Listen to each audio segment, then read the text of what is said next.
What's up, y'all? This is Henny. It's Friday, and we need to get straight to it. Run it!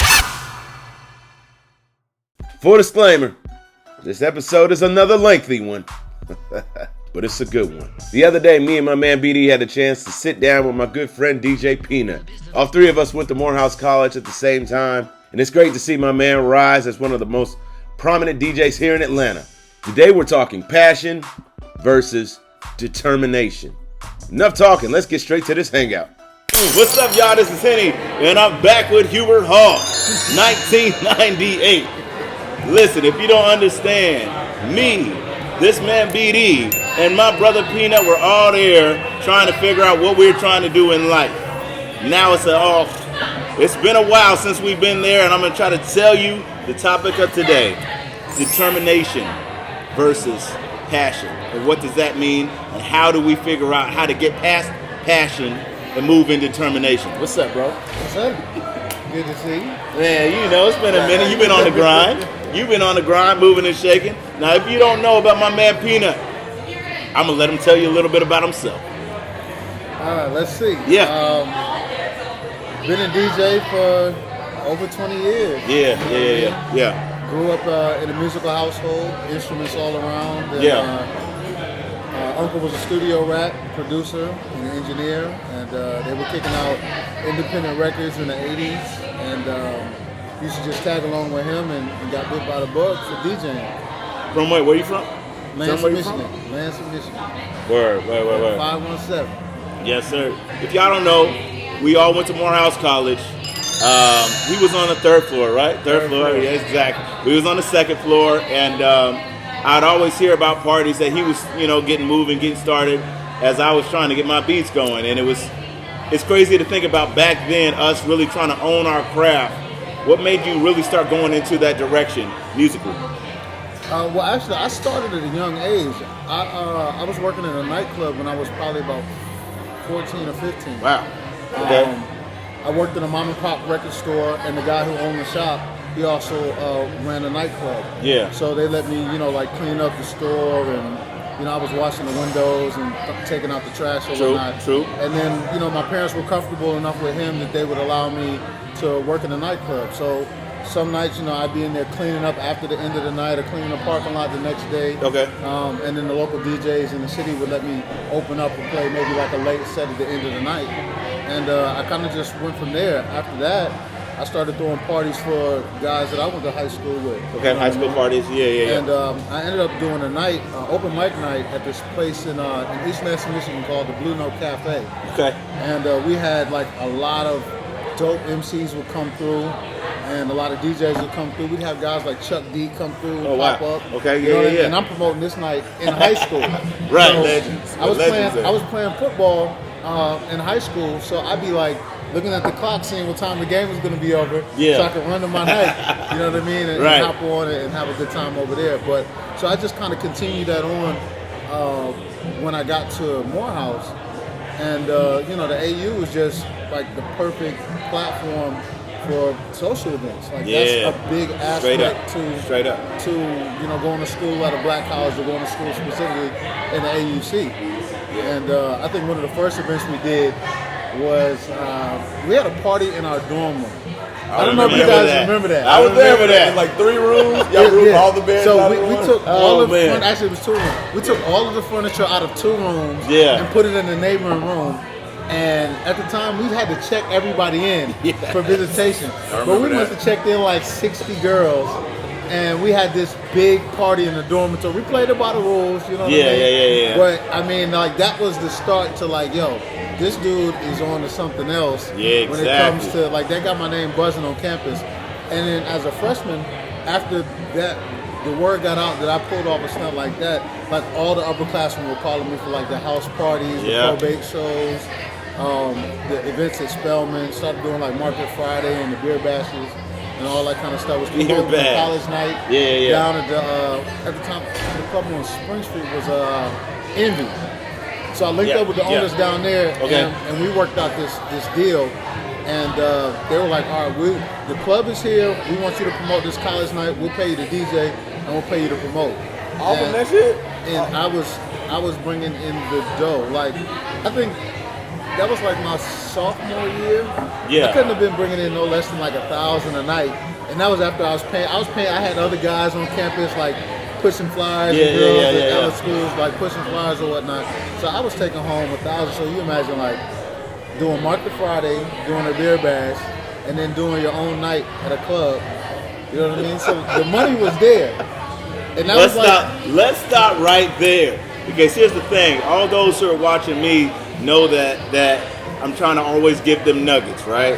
Now, you're 17, 18, 19 years old with all this business acumen. How can you, like, did it come from, like, your upbringing? Did it come from just street smarts? Did it come, like, how did you take the passion of learning how to DJ and then build your business around them? Well, I think for me, it was a byproduct of my environment. My parents, they promote concerts and events in Michigan still. Yeah. And they had always did events, like they did events for the black alumni at Michigan State University where they went to school. Yeah. And, you know, we were working the door or, you know, helping set up the room. I would DJ some of those functions as well. We run like raffles and all that kind of stuff for them too.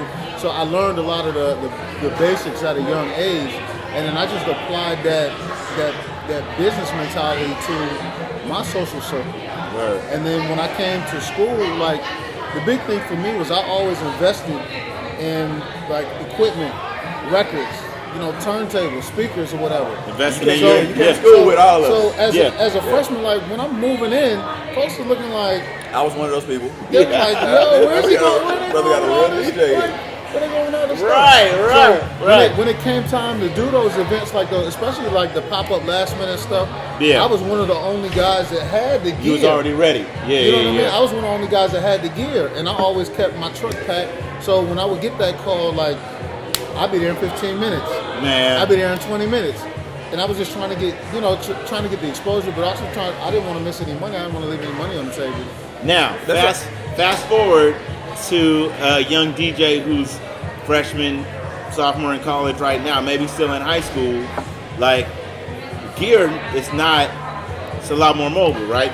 You see cats DJing on their iPads and, only having, just a laptop, so their equipment isn't as extreme as it used to be, right? Absolutely. Now, how would you think somebody starting out would differentiate themselves from getting their name out there, doing something different? What is it? You know what I mean? I think this day and age, you have more tools at your disposal. Yeah. You know, I'm from the era of guerrilla marketing. Like, cats had street teams, and we used to ride around the AU at night, putting posters up, you know what I mean, on the telephone poles, and writing out announcements on the blackboards in the class and putting flyers and chairs around the dormitories. So you'd be walking around for 3-4 hours with a backpack of 3,000 flyers, and you just at 4 or 5 different schools. Nowadays, you don't have to do that. Okay. Yeah. Because you have social media. True. You've got, Instagram and Facebook and Reverb Nation and YouTube and, all of these different channels to put your music out to the world. Not just a small community, but to the world. So there's really no excuse not to be able to market yourself. Like, you don't have to have the same distribution channels that you once had to have to promote yourself. Now, you said as far as in your past, your parents, you learned a lot of like the business just by secondhand, just by being there, right. helping out with the family business or whatever they may be doing. What do you feel like somebody in today's who may not have that, maybe they're the only person who loves music, or maybe they're the only person that has that passion, how do you think they would go about it today? Like, I mean, kind of brought the technology portion of it, or the equipment. There's still a big drive behind the person and and how to get that know-how. So how do you feel like somebody who didn't necessarily have what you had as far as their parents? Well, I, in addition to my parents, I had other people who were mentors. You know what I mean? Other people that I got next to that I could suck the game up from. Okay. One of the guys, like I said, he owned a mom and pop record shop. So I learned about retail. You know what I mean? I learned about how to run a business from that aspect. When I came down to school, I apprenticed with a guy by the name of Christian Ruffin, who owns a venue, The View, at King Plow, and he also owns a production company. Okay. So I apprenticed under him while I was in school as an audiovisual engineer. Okay. So in addition to learning just the business side of music in general, promoting events. I learned the technical aspects. I learned how to do deals. I learned how you develop relationships with different high-end clients like the Atlanta Hawks, the Atlanta Falcons. Did Mega Fest. We did like birthday parties for all kinds of celebrities and whatnot. So you learn how those relationships really help your business. Yeah. And that's a big aspect. But to bring it back, you have to get next to people who are in a position you aspire to be in. Hell yeah. Or somebody who has something that you can learn from. You know what I mean? And that's a big part. Now, how did you figure that out without being annoying? Or did you just have to be sometimes you got to be annoying. There you go. Message. Like, persistence overcomes resistance. Ooh. You know, like, you have to stay on it. Like, if it's something that you really want, you have to be willing to do what it takes to get that person's attention. Yeah. And if they close the door on you the first time, or the gatekeeper or the secretary doesn't let you in the office, keep coming back. Yeah. Sit in the office till they come out. Meet them at their car. Yeah. Go to places where they hang out. You know, get a warm introduction. Create a chance to encounter. Yeah. Listen, he's trying to tell you, persistence what? Overcomes resistance. Overcomes resistance. I got that from my boy Jay Mees. Man, listen. That's a real nugget right there. I mean, a lot of people, even like myself, was very timid back then, and I didn't really understand how to overcome my fear of being shy and other things. But he said sometimes you just got to, every day, they're going to listen to me one day. They're going to hear me out. They're going to hear me out. So let's talk about the fact when you had everything going, things was popping, your name was buzzing in the city, definitely buzzing around the AUC. And if y'all don't know what the AUC is, the Atlanta University Center that houses Morehouse College, Spelman College, Clark Atlanta University, and Morris Brown College, all in one small radius. Definitely, if you're in Atlanta, check out the Atlanta University Center. But there was at a time where you stopped DJing. Yeah. Let's talk about that. Early 2000s. You know, I think that we were all pushed to pursue education. Careers, yeah. You know what I mean? We were all pushed to figure out, you know, what career path we were going to take.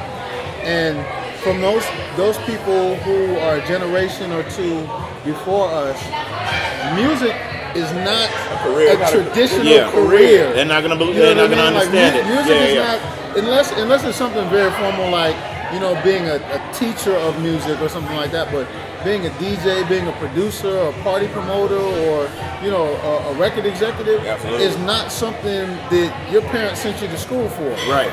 You know, so it's not really a lot of faith in that. Yeah. You know what I mean? So trust me. You know, and even in school, when we were in school at the time, it's like, so, you know, it's like, when are you going to cut your hair? When are you going to get a real job? Or, you know, those type of things. Yeah. Because for a lot of people, that just wasn't something that they were exposed to. Right. And they probably didn't realize that is a very viable career option for our generation. Right. Very lucrative. Right. You know what I mean? And at the time with technology, that's the part I think the older generation misses, is like at the time, there were so many more avenues and platforms for you to showcase who you are, what you were, what you're about, where you ranked amongst the people that were really, that they may have known, and how you could actually be a viable career option. Absolutely. Yeah. Absolutely. Yeah. So a lot of it is timing too. It's like I always bring it back to the outliers. One of the things people always focus on the 10,000 hours, they'll never realize that like timing is a part of it too.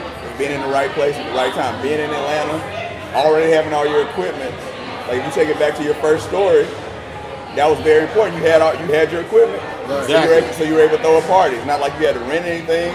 You didn't have to get it from anybody. You had to borrow.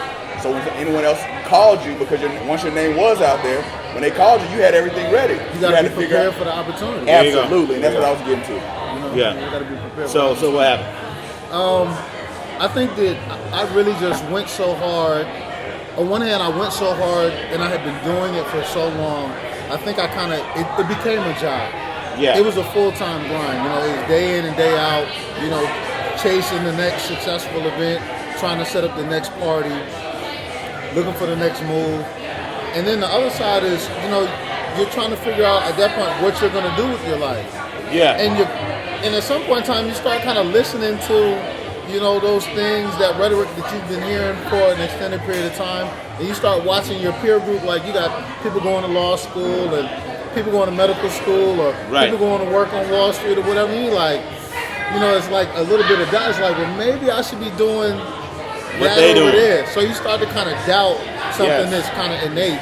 Yeah. And I think that's kind of what it was in combination with being burnt out. So I sidestepped that and I started working a 9 to 5 in Marriott. Yeah. And I just couldn't take it. I worked there a couple years and I ran into a couple barriers with, you know, trying to advance on the corporate side of things. And I was just bumping heads with people that I had to work with. And I just got to the point where I was fed up and I wasn't making the milestones that I had set for myself in that particular career path. And I was like, yo, music is just like, it just kept calling me. Like something would happen and then I'd be like, yo, I go to a restaurant and they were having like a DJ exhibition and I'm like, what's going on? And I was like, you know what? Yeah. Maybe I need to do this. So stuff like that kept happening and I was like, you know what? I gotta make a choice. Like I'm just losing my mind over here working this 9 to 5. And I put all my eggs into the basket. And I resigned from my 9 to 5. Yeah. And I went back to DJing. And within, let's say, 3 months of that, I was offered a job at a radio station here in Atlanta.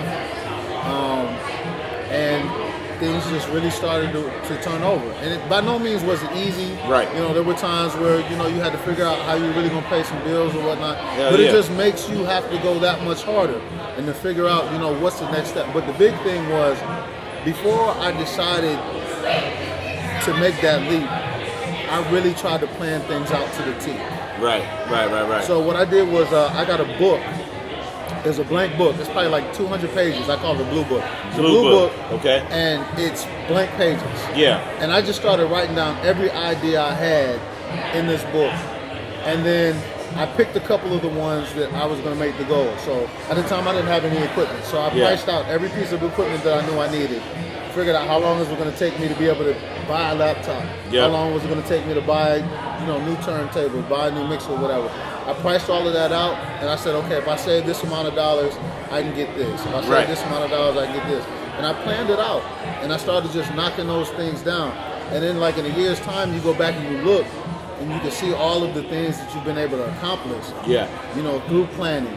And sometimes, you know, you have to go back and rework the ideas or concepts or just a game plan or call an audible or whatever. But you have, I think that's the big thing that worked for me was planning out these goals and having some concept as to how I was going to achieve it. So I'm not just out here swinging in the dark. Right. Now I kind of want to pause it right there. There you go. Because if you think about it, his brother said he was at his 9 to 5, right? Yep. And the thing that was itching at the back of him was his passion.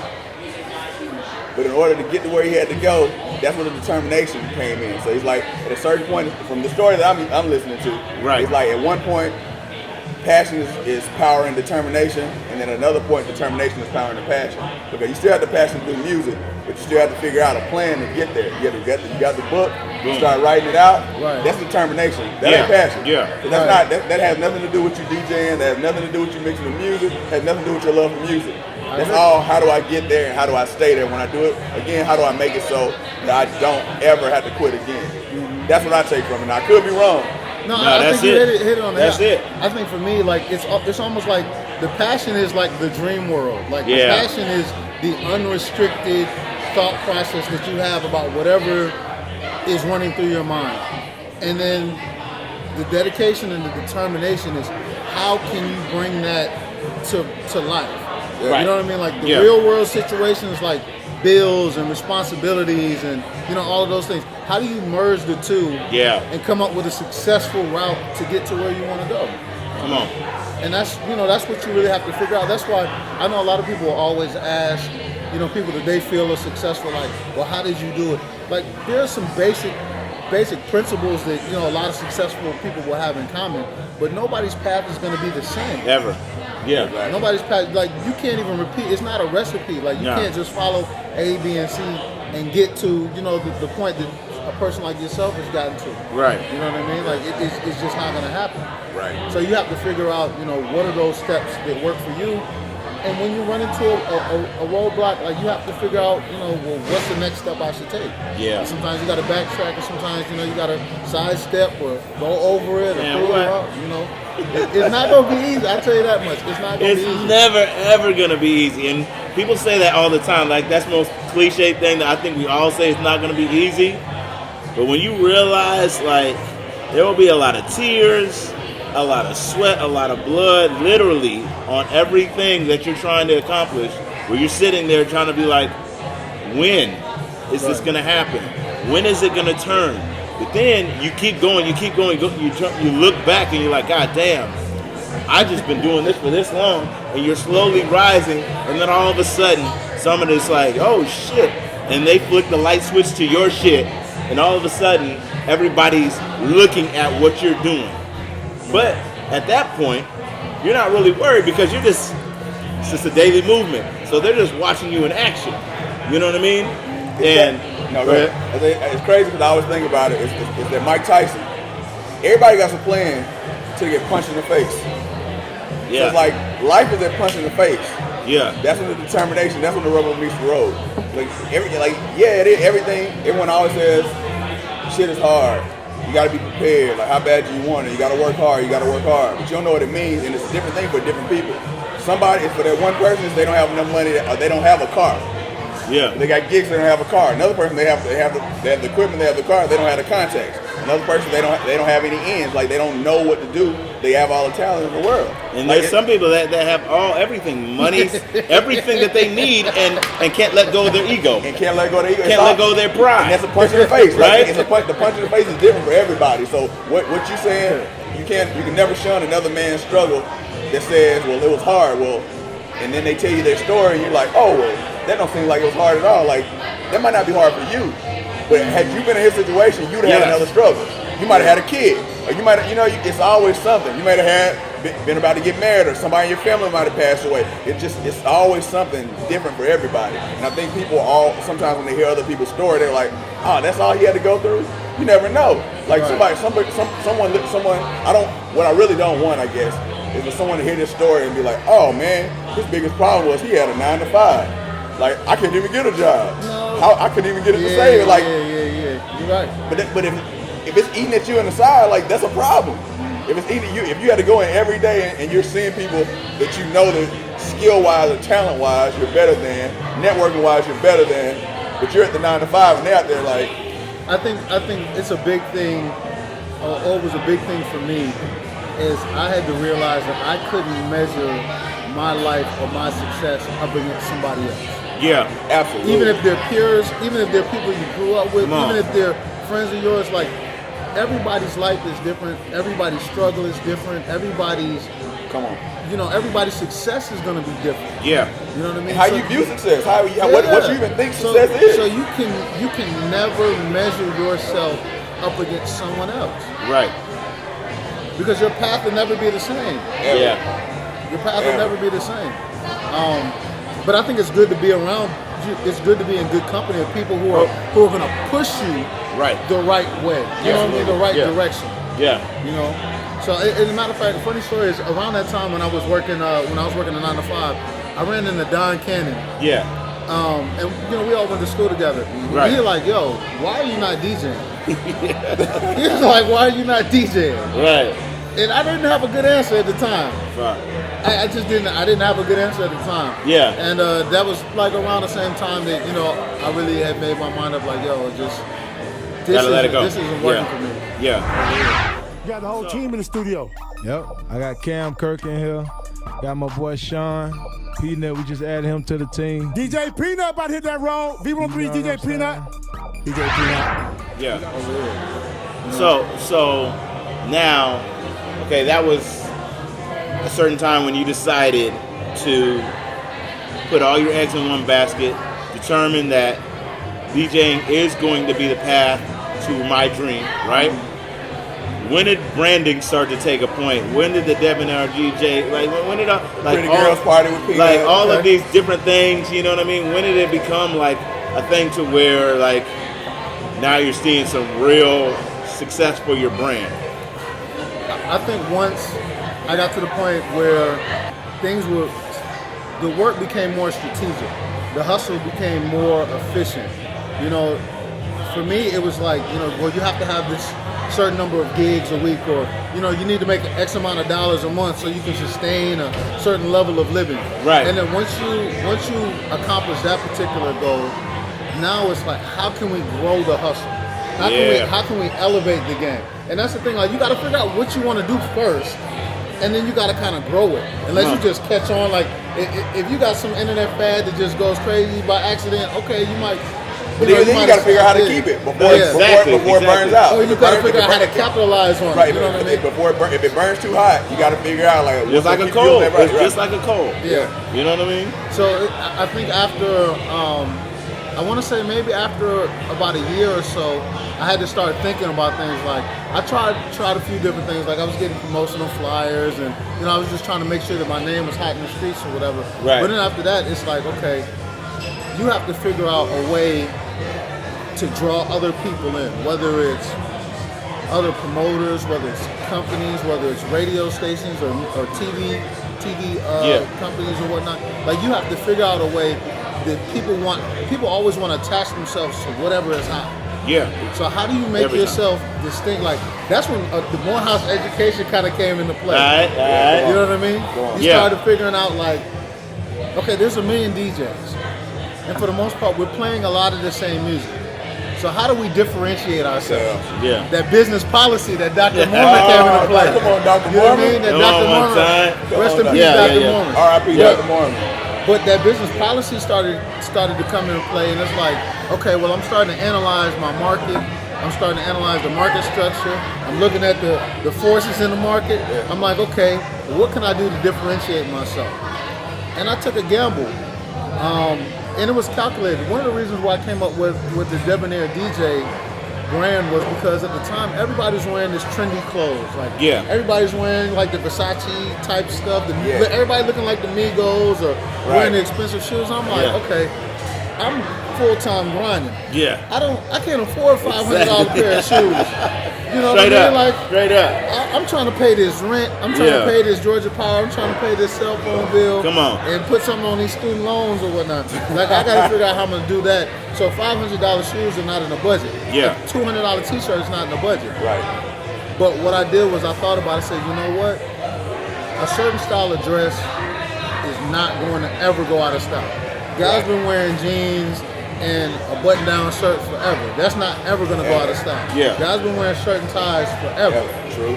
When you go to a club and they turn up and you walk in with a three-piece suit on, everybody's looking at you for one reason or another. They're looking like, either where you coming from, do you work here, like what's going on? What do you own? Right. So you're interesting to them. They're trying to figure out what's going on, and it worked. And people were like, wow, they started really gravitating towards it. So I said, okay, I'm on to something. But in addition to that, I wasn't breaking the bank on my budget or on my wardrobe. Yeah. For, I'd say, a year straight, I had a game plan where I would go to like 3 or 4 thrift stores and Goodwills. Yeah. And I knew all the dates that they had sales and discounts on the menswear. Yeah. And I was buying all kinds of stuff. I was buying like suits for like $5 and $6. Yeah. I found a dope tailor. She was tailoring everything. I might have spent a pair, bought maybe a pair of black shoes, brown shoes, brand new, or whatever. But everything else I was buying secondhand. Yeah. Let me just pause it right there. Just give them a tip. The most important thing with suits is a fit. Make sure that's fit. If you find you a good tailor, pay them what they're worth. Absolutely. Trust me. Pay them absolutely. Pay them what they're worth. A good tailor is worth their weight in gold. Absolutely. So, back to your story, brother. I just want to make sure everybody know that because people don't really know. Like, gentleman's tip of the day. Seriously. Get a good tailor. Please. Because we don't want to see you walking around in these baggy suits. The baggy is not it. It's not it. Never. You know what I mean? Make sure your suit fits right. Yeah. But, you know, I saved a lot of money by, you know, coming up with a plan on how I was going to finance this new brand. Which was the Debonair DJ. And it worked. It worked because people instantly knew who I was out of the pack of great DJs that were already buzzing. Right. You know, so the promoters started looking for it. A lot of the high-end clients started looking like, okay, that's the guy we want for this event, or this is the guy we want for that.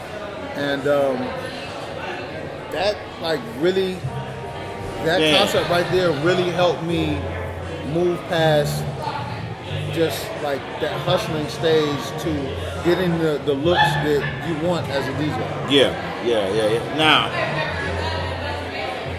y'all understand that it's not just the passion of, I just love doing this every day.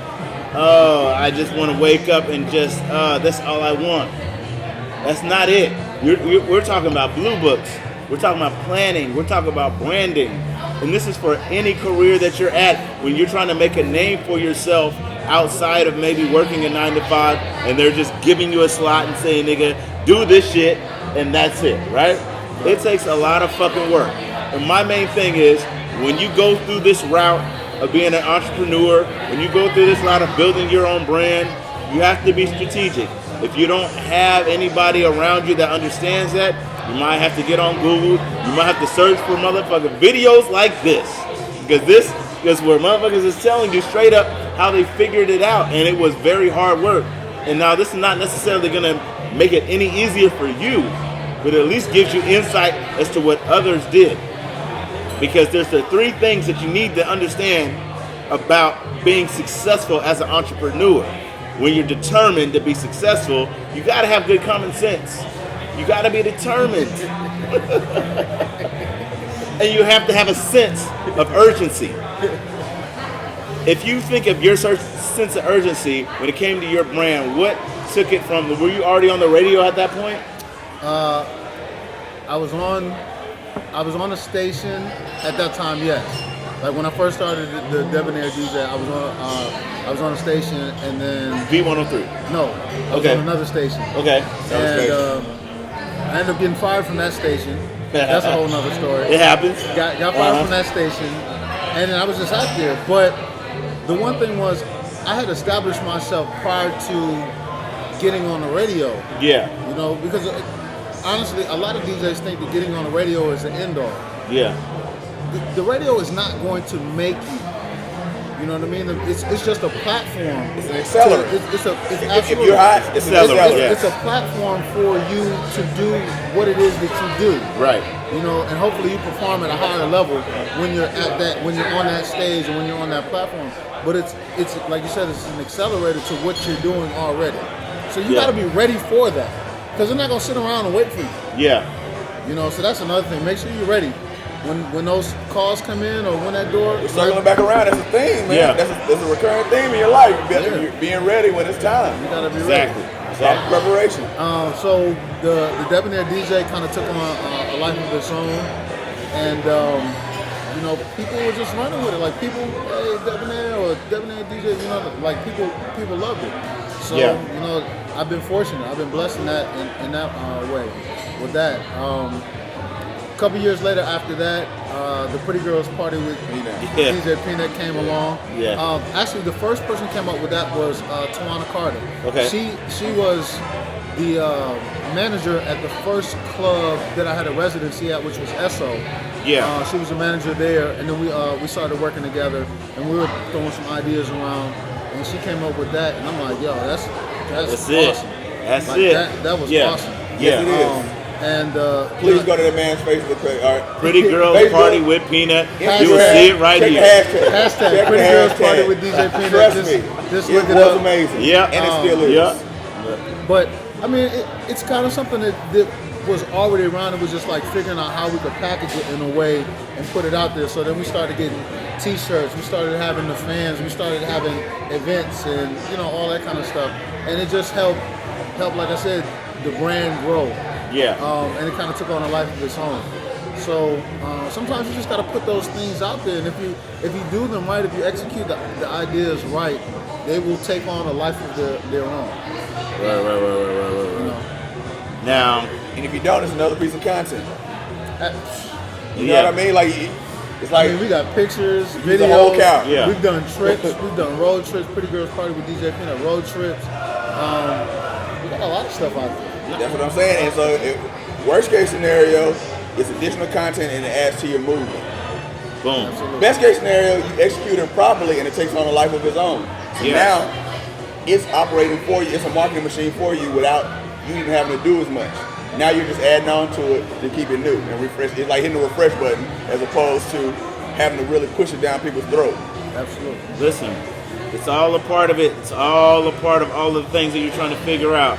Branding, consistency, staying on it, being ready. Common sense, man. Common sense. So, let's talk about equipment for a second. Now, I know you started out crates, you know what I mean? Big, turntables, the whole nine. How has it changed for you as a DJ? And how do you recommend this two-part? How do you recommend somebody who's young get into DJing when they don't have any idea what it was like to carry around a crate or even need that when they can literally these days DJ off Spotify? Wow. Well, yeah, I'm of the crate generation. I was on the third floor, and I carried 7 or 8 crates to every gig. Yeah. So I was in good shape. Yeah. You know what I mean? Up and down on the third floor with 8 crates and a couple of homeboys. You know what I mean? Like that was serious work. Yeah. But now, all I carry is a laptop. Right. That's it. A laptop. I got 20, 30,000 songs in a library. Yeah. And I just take a laptop with me. I hop on a flight or put it in a bag and I'm out the door with it. Now, how do you keep yourself organized with all of that? When it comes to playlists or something like that? I've got just dozens of different playlists and different sets and whatnot. And you just kind of become familiar with your library. I guess it'd be similar to how you organize your sound. Everybody's filing system can be different. Right. But as long as you know where things are, then you should be okay. And go ahead. Was the transition hard for you to figure out was it like when you took a break and came back, you had to go fully digital? Well, when I took a break and came back, that was right during a time where guys were using CDs. Okay, CDJs, yeah. Guys were walking around with these big CD books, like you used to keep in your car, your dorm room, with the CD insert and then the CD in there, and that was there for a while. And I had a bunch of different CDs and CD books or whatever, and we make our own little playlist, which essentially is now what a crate is, in Serato. And then, laptops came around and people started making that transition. So they were dumping their libraries onto a hard disk. And, you just have everything in iTunes, and it made it so much easier. Got you. So, let me ask you this, not to cut you off, but let me ask you this. So, do you feel like there is any benefit to what you're doing now that came from you having to carry those crates, or do you feel like it would just be the same if you were starting off now and you didn't necessarily have to carry those crates? I mean, outside of, I know like some old school hardcore hip hop DJs, like, if it ain't on vinyl, then you ain't a real DJ. But do you feel like you benefited anywhere? I think the benefit of growing up with vinyl and carrying crates is that you were limited, number one, in your music selection. Yeah. You could only take a certain number of sounds. I guess it would be the equivalent of, when you only have a certain amount of sounds. Yeah, some of those particular early MPCs or rolling beat drum or any of those particular early production systems or whatnot. Right. Like you had a certain number of sounds. It wasn't infinite. Right. You know what I mean? You didn't have everything at your disposal. It makes you more creative, doesn't it? It makes you more creative. There you go. And then it helps you develop your skill set. Okay. You know what I mean? Because there's certain things that you had to really work on when you worked on vinyl. Yeah. Like you had to be tight to be able to juggle records, or you had to know where the record was. Like switching to the next record, you had to dig through a pile of records, right, to figure out what the next record was like. So you had to be, you know what I mean? Your timing had to be good. And now the software gives you a lot more options. You can get any song on the fly. Yeah. If you make a song today, you can bring it to me in the club tonight. Boom. Right. And I can play it. You don't have to press it up on vinyl. Yep. You don't have to put it on a CD. Yeah. You can drop it. You can airdrop it to my phone. Right. You can drop it in my Dropbox. You can email it to me. And we good. We in there. Okay. But I think that nowadays, because there's so many options, and because I'd say DJs kind of have training wheels now. Yeah, bumpers. They have bumpers and shit. Yeah, they're bowling with the bumpers in the lane. But out of that, hopefully there will be some form of progression. Right. You know what I mean? There will be some form of evolution of the craft. And some people are reluctant to see those type of changes come along. Right. You know, at one point in time, I'm pretty sure that people were not big fans of drum machines. Yeah. You know what I mean? Because the guy on the kit was like, there's no way that, you know what I mean? Yeah, exactly. No way the guy's gonna come in here and replace me with this.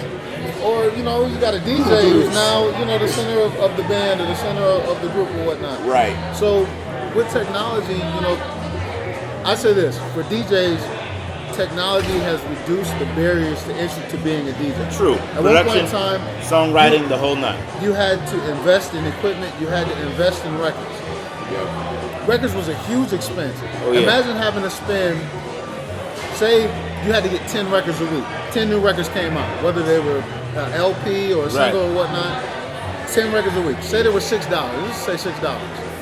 That's $50, but you got to buy 2 copies. That's $100 a week. Jesus. Because in order to juggle or go between an acapella instrument, you got to have 2 copies of the record.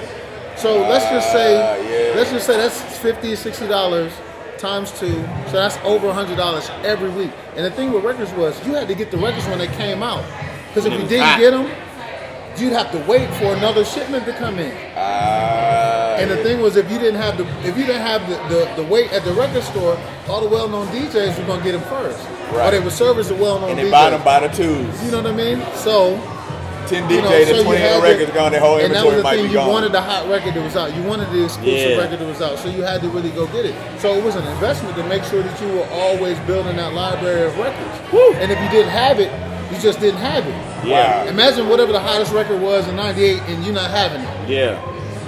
You don't have the new Biggie record. You don't have the new Pac record, the new Nori, Outkast record. You don't have when Rough Riders is dropping new albums all the time. You don't have the new DMX record.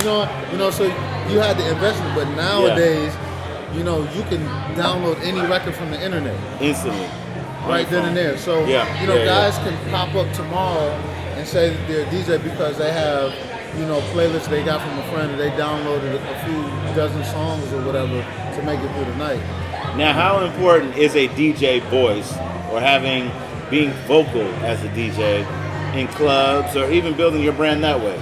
I think it just depends on, number one, it depends on your audience. You know, there are plenty of DJs that don't host or don't MC.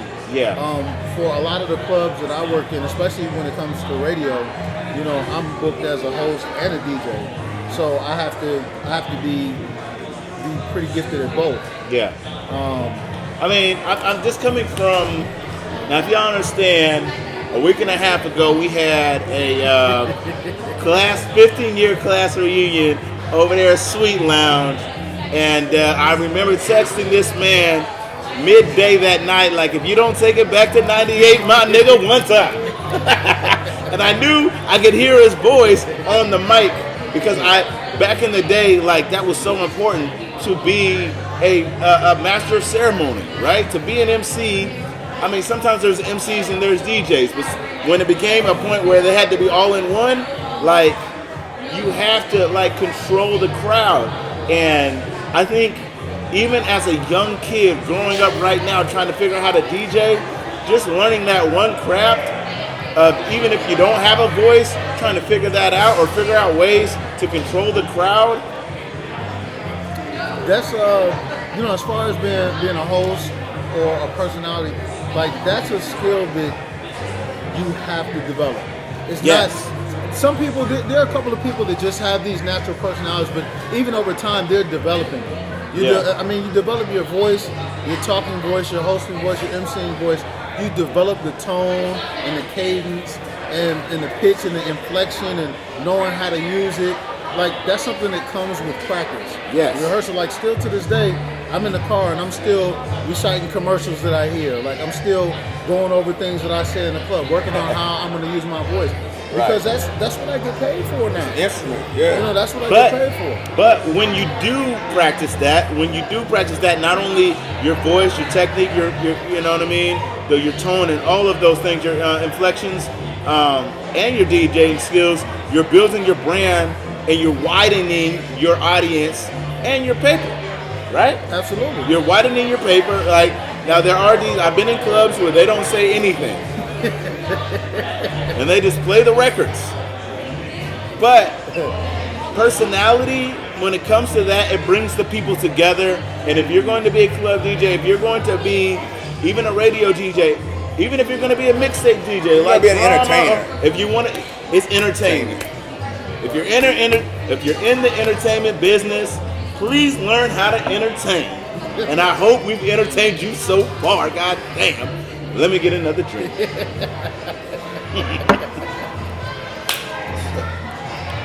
Man, what's next for DJ PNut, the Debonair DJ? Pretty Girls Party with PNut. What's next with the brand? Hold on. Get it right. Pretty Girls Party with DJ PNut. Yeah. Goddamn. You Don't gotta say the whole listen. thing. You gonna see that hashtag one more time. You gotta say the whole thing. Like What's a next? Slick back. You gotta What's say the whole next? thing. I've got some awesome things in the work. Actually, my brother and I, we did an awesome event with Red Bull in Chicago last week. Yeah, I saw you in Chicago. Okay. Yeah, we had an awesome event with Red Bull, and we got some stuff that's coming out with them really soon. Yeah. Got a couple things in the works. I can't really say yet. He can't divulge everything. Just know he's grinding. Okay, keep going. But I think the big thing for me is life is about options. Life is about options. Options. He'll say it. Everything you've been saying it to me. Keep going. Come on, brother. Come on. You preaching. Life's about options. I'm trying to increase the number of options that I have. Yes. You know, in all aspects. Whether that's as a DJ, as a personality, as a media personality, as a spokesperson, as someone who's endorsing someone's brand. Like, you want to have as many options as possible. Yeah. And that's the name of the game. Like, I don't want to be stuck in one lane and only be able to do this or only be able to play this type of music or whatever. Like, exactly. I want to have as many options in front of me as possible and say, you know what? Maybe I don't want to do this right now. I'm gonna come back to that. Let me do this. Exactly. So that's the thing that I work on. And have the respect. In each lane, have the respect of someone knowing exactly what you're gonna bring. Absolutely. They know exactly what you're gonna bring, no matter what it is. Like, at that point, it becomes about the person. Like, what they know they're gonna get from the person. Is he professional? Does he come on time? Does he work hard? You know what I mean? I feel like it's what I saw people have about Isaiah Thomas on the offseason. Yeah. Like, they saw he was tested outside of sports, and still what he came through and overcame, and how he still performed with with all the stuff that he went through. Boy got his tooth knocked out. He had a death in the family during the playoff season. You know what I mean? I feel like it's that type of people when they learn that stuff about you, about your character and who you are. It allows you to become more than just a DJ, more than just a host. Then you become a person that, let's just see what else he can do. Let's push the envelope and let's see. I'll give him the opportunity because I've seen the level and the level of integrity that he brings to this particular position. And I feel like that's why options has always been important to me. It's like, I need to know that if I want to do it, anybody that's allowing me or giving me the opportunity, I should say, more so giving me an opportunity to do something else that I may want to try to do, they understand that I'm going to bring the same level of intensity, professionalism, of focus, of hard work to whatever it is that I'm supposed to be doing at that particular point. And that's why options are always important. And when it comes down to it, there's a lot of people with a lot of passions out there. But passion can die. The main objective is to turn your passion into determination. Right? Am I saying that correctly? Like, what? Right with that. Like, because there's so much when it comes to being passionate about something, but not determined. When you're determined, it's like when you're working out, right? You're passionate about working out. It's cool. You're having fun. You go out with your niggas and you work out. If you're determined to lose your weight, if you're determined to get that summer body, whatever, you're gonna take that next step. God damn it, give me 3 more sets of that. Or it's like you're gonna push beyond what you know you could do because you know what you have to do to get there, right? And that's what it's gonna take to either make a name for yourself, to get your name out there, or even really just to start your success route in whatever brand you're trying to create. Any words from for you, like when it comes to transitioning from being passionate to be determined? Planning. Planning. Like,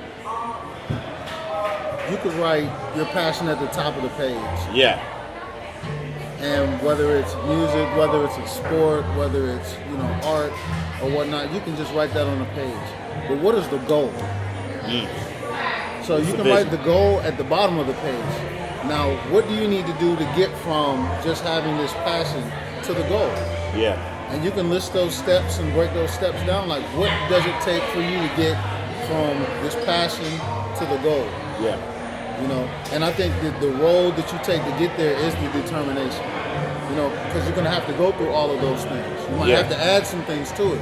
You might have to take some things away, but you have to go through that process to get to that goal. Yeah. Because it's not just going to fall in front of you. You know what I mean? So when it does, if you did the work, then you'll be prepared for the opportunity when it comes. There you go. Absolutely. Well, look, we're here with the Debonair DJ. Nope.